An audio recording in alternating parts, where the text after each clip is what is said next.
Assalamualaikum warahmatullahi wabarakatuh. My name is Sapri Budi Prasetyo, NPM G1D020005. I want to tell about the pandemic. Let's start. The Math Behind the Models by Matthew Hudson.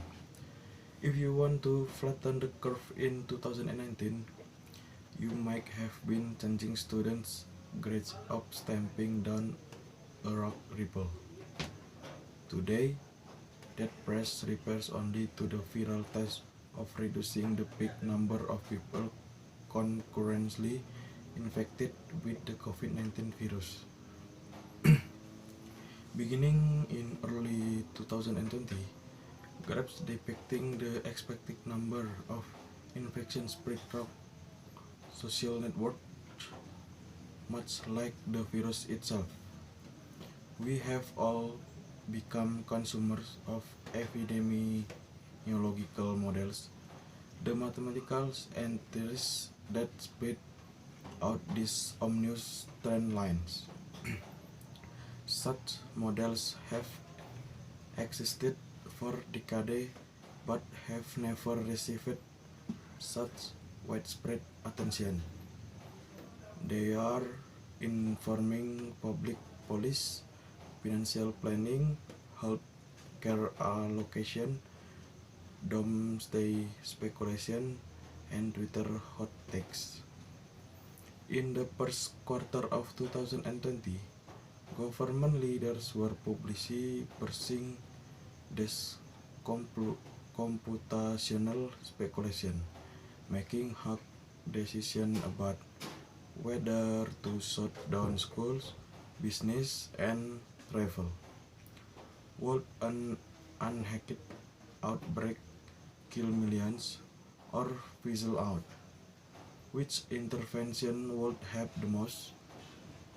How sure could we be of any forecast? Model disagreed, and some people pointed to whichever curve best supported their prediction. It didn't help that the richest building the models were still figuring out what the heck they were doing.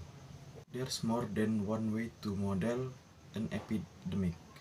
Some approaches are pure mathematical abstraction, just trying to get the line right. Some recreate society in silicon down to the person.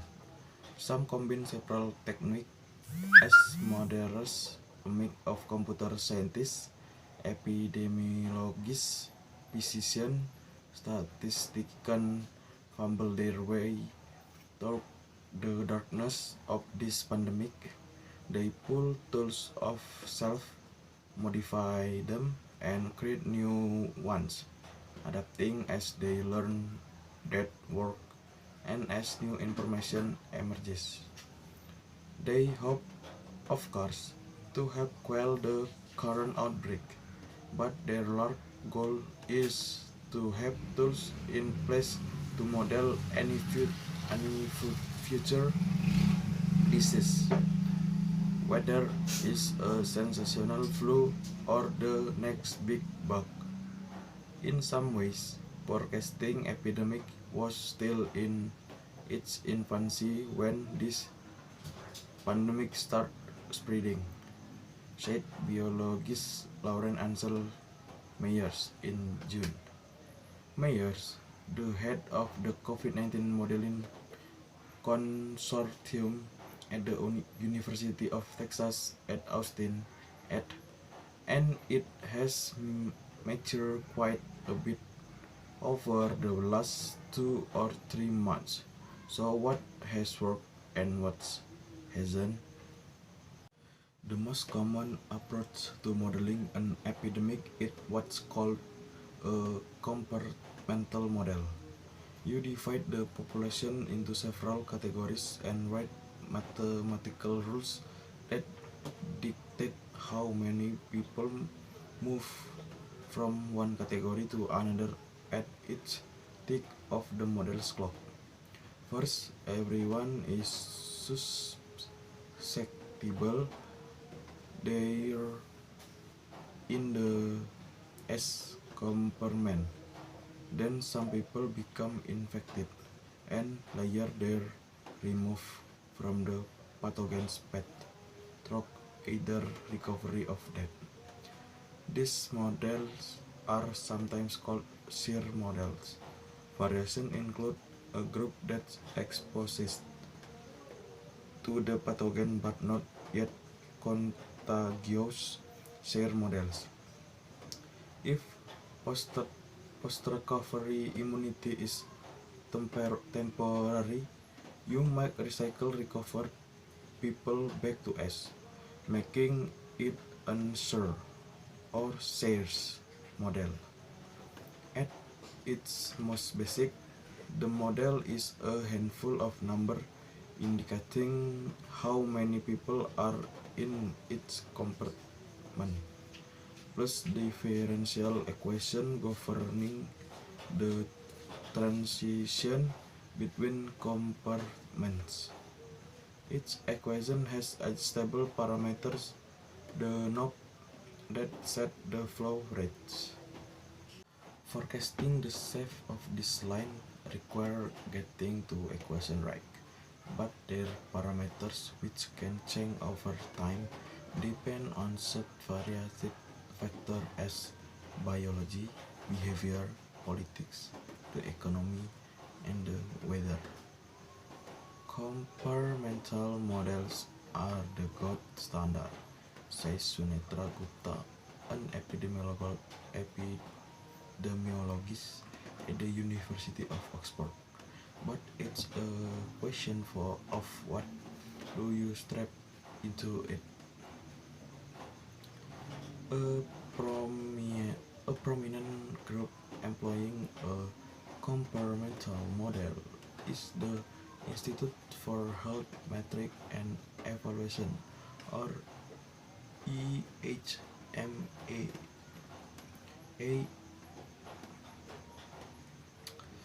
At the University of Washington in Seattle.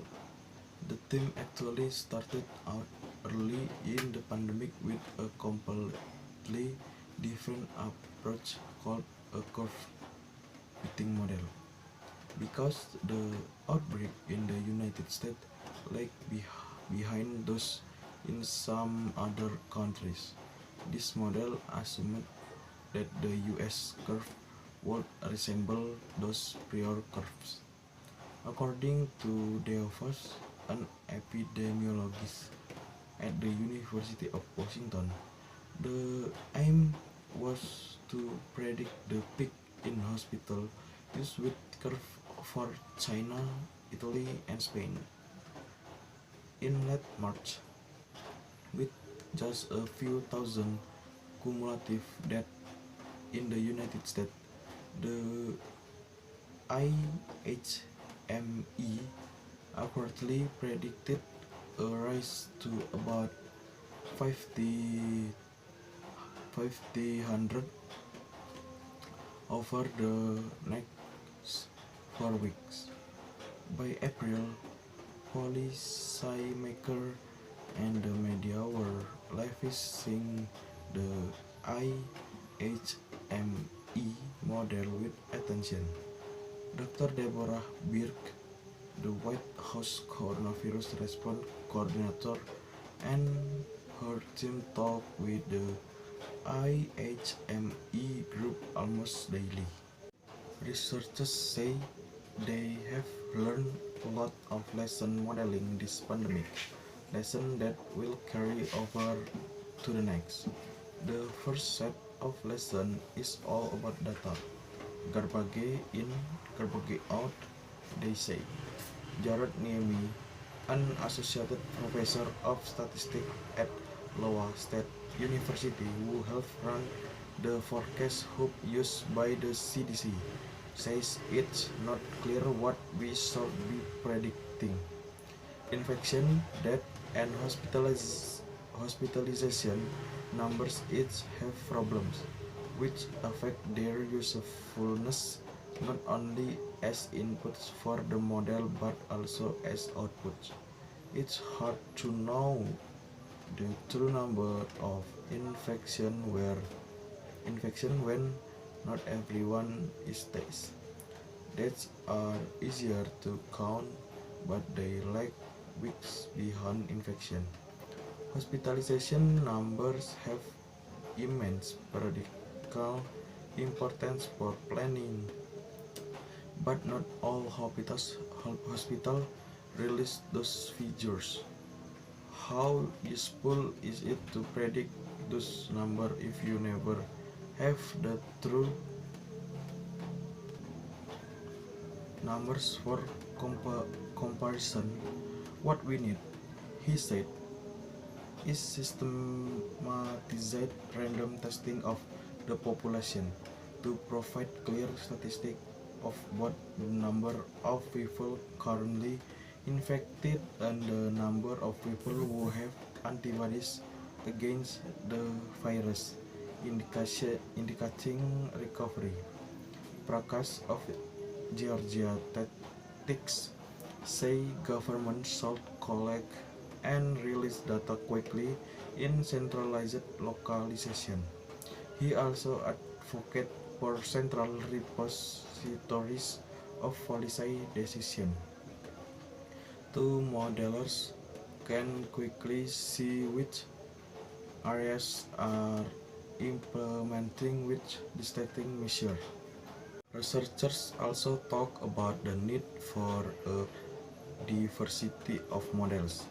At the most basic level, averaging an ensemble of forecasts improve reliability.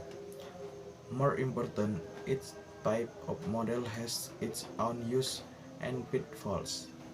An SEIR model is a relatively simple tool for making long-term forecasts, but the devil is in the details of its parameters.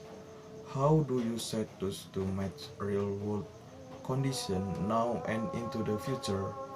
Get them wrong and the model can head off into fantasyland. Data-driven models can make accurate short-term forecasts, and machine learning may be good for predicting complicated factors.